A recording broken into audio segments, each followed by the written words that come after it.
Hoje a gente vai olhar de perto o Banco do Brasil, o BBAS3. Temos aqui uma análise bem detalhada que levanta a questão: pensando em 2025, será que o papel é uma boa oportunidade ou talvez um risco? Vamos tentar entender melhor os argumentos e os dados sobre essa gigante estatal, né? Exato. É interessante porque o Banco do Brasil tem essa dualidade, né? Por um lado, é uma estatal, mas com histórico de gerar valor, o que não é sempre o caso.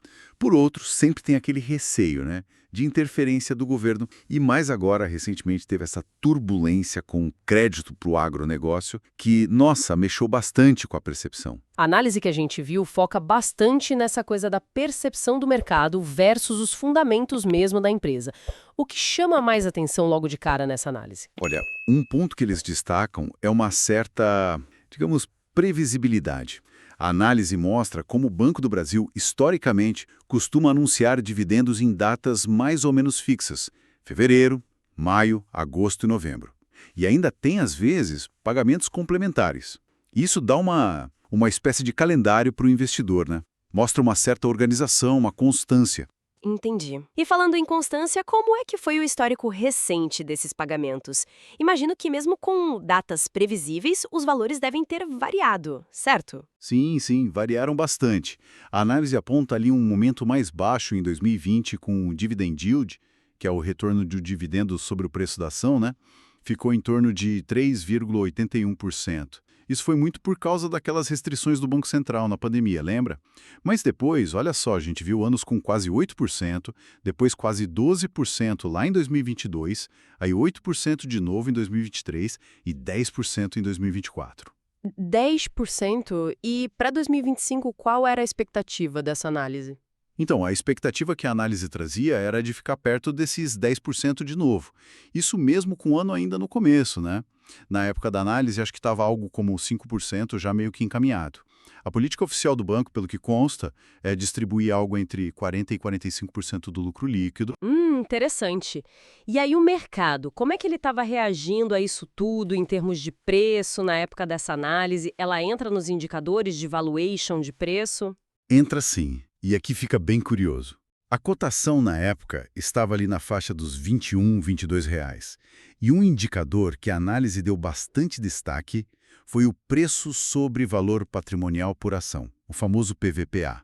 Basicamente, ele compara o preço na bolsa com o valor contábil da empresa, né? E os dados mostravam um valor patrimonial por ação entre R$ 31,00 e R$ 39,00 e R$ 31,50. Peraí, então a ação na bolsa estava valendo bem menos que o valor patrimonial dela?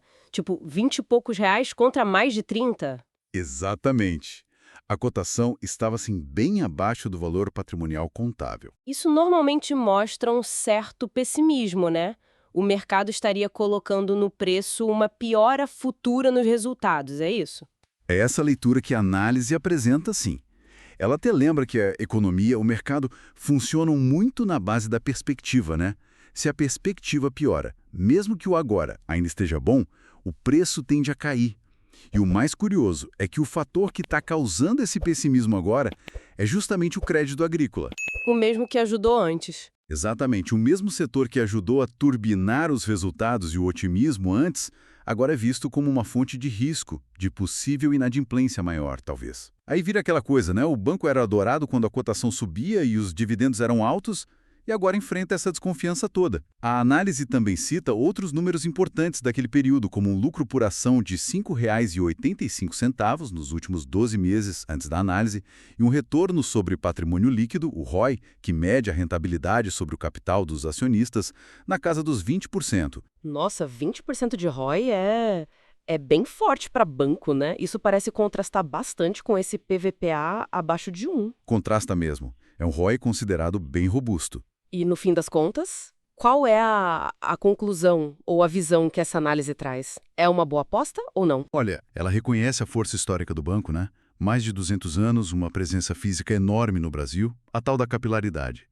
Mas, ao mesmo tempo, aponta para essa incerteza no curto prazo, muito ligada a essa questão do agro. É que, pensando no longo prazo, a empresa tem sim capacidade de se recuperar, como já fez em outros momentos difíceis.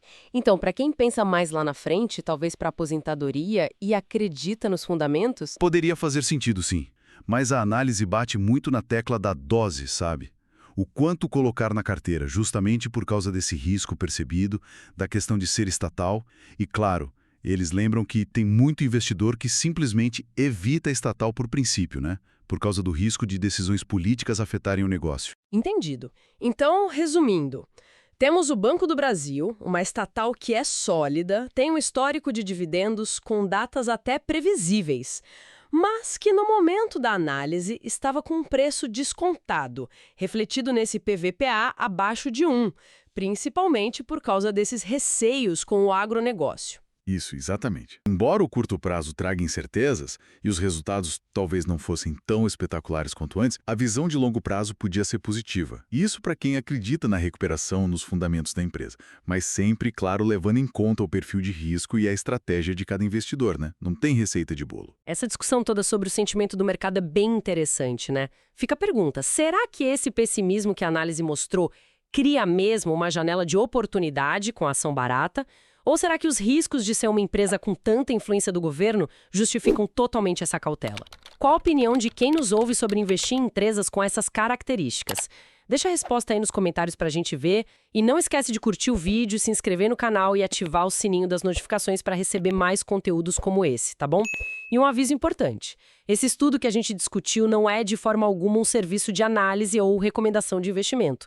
A gente está falando de mercado de renda variável, bolsa de valores, o risco sempre existe. Qualquer decisão de comprar ou vender é responsabilidade total e exclusiva de cada investidor. Combinado? Um abraço e até a próxima.